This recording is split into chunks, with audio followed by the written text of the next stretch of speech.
Good evening. This week's case study dealt with Dollar Tree and the options whether to expand an existing distribution center or build an additional distribution center. So let's jump right into the findings from the case study.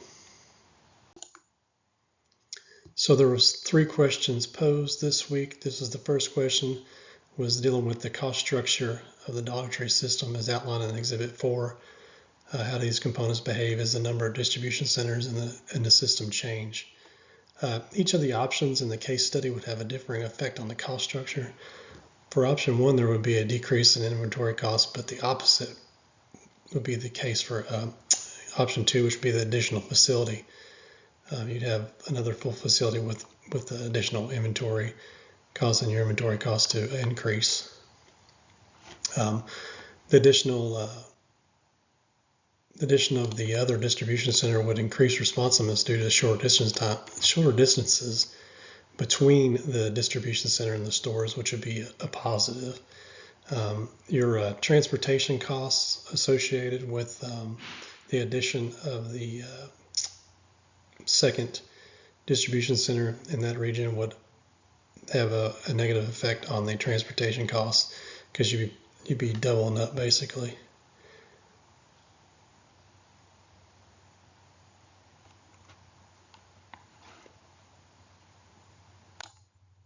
The next question is how important is economies of scale for distribution centers? Why is utilization a key metric in this context regard? What other operation strategy opportunities should Dollar Tree consider to further decrease supply chain costs? Economy of scale would be really key for the the key piece to how Dollar Tree operates efficiently.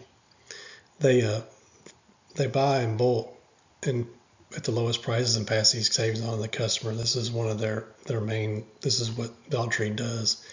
Utilization and economy of scale is key to make sure they're getting the best bang for their buck to keep the prices of the goods relatively low. They would want to set an optimal utilization percentage for each of their facilities, distribution centers, and try to maintain that as best they could. They get too high, they're going to decrease their responsiveness, and they get too low, they would increase their inventory costs. So that they want to make sure they hit their target as far as utilization. And then as we deal with this case here, we see that the distribution center that we're dealing with is way overutilized, so they're bound to be affecting their responsiveness. Dollar Tree could focus on cutting down their waste. The waste is one of the biggest key drivers as far as costs are concerned. Inventory waste, which they would have if they weren't utilizing to their full potential, or transportation waste. This would be, which I think they do a good job of, because it looks like they do, like the milk run is what it's called. So they try to utilize the trailers as best they can to service as many stores as they can on a single trip.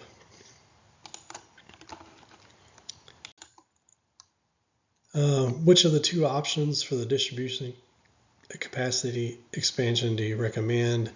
Justify your choice by calculating DTC facility cost and outbound trucking costs. Consider quantitative and qualitative factors. Test the sensitivity of the cost to forecast sales growth. I'll switch over to this next slide here. We've got a little bit of a breakdown. But I came to, as far as the calculations are concerned, given assumptions based on some of the numbers that were entered into the spreadsheet. Option 2 came out to be the best, just strictly off the information we were given. I did conduct a sensitivity analysis. I don't have it on the slides here, but I will include it in my download as well. The sensitivity analysis, I found that there wasn't much movement until you got down to, I did cost per trailer. It's $1.66 currently. And if you get up to 286, at 286, option 1 becomes better than option 2.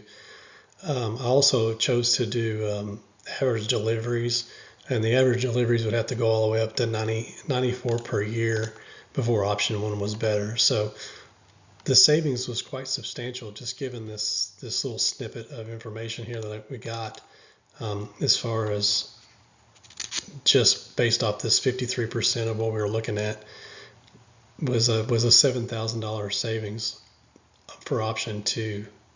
So given that, and then the sensitivity analysis, I came to the conclusion that option 2 was the best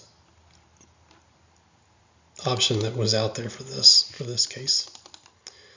So I'm going to attach my calculations to the discussion as well, so that we can review it and see what matches up here. Overall, the case was pretty good, I think. It showed a little snapshot of what changing each of the sensitivity analysis metrics that I used would do to the overall, and it was pretty interesting to see how far I had to go down before it actually would change the option. So I mean, I'm sure that other folks had different calculations and probably come up to different conclusions, but as far as my spreadsheet was concerned, that's what I came to. So thank you, and have a good night.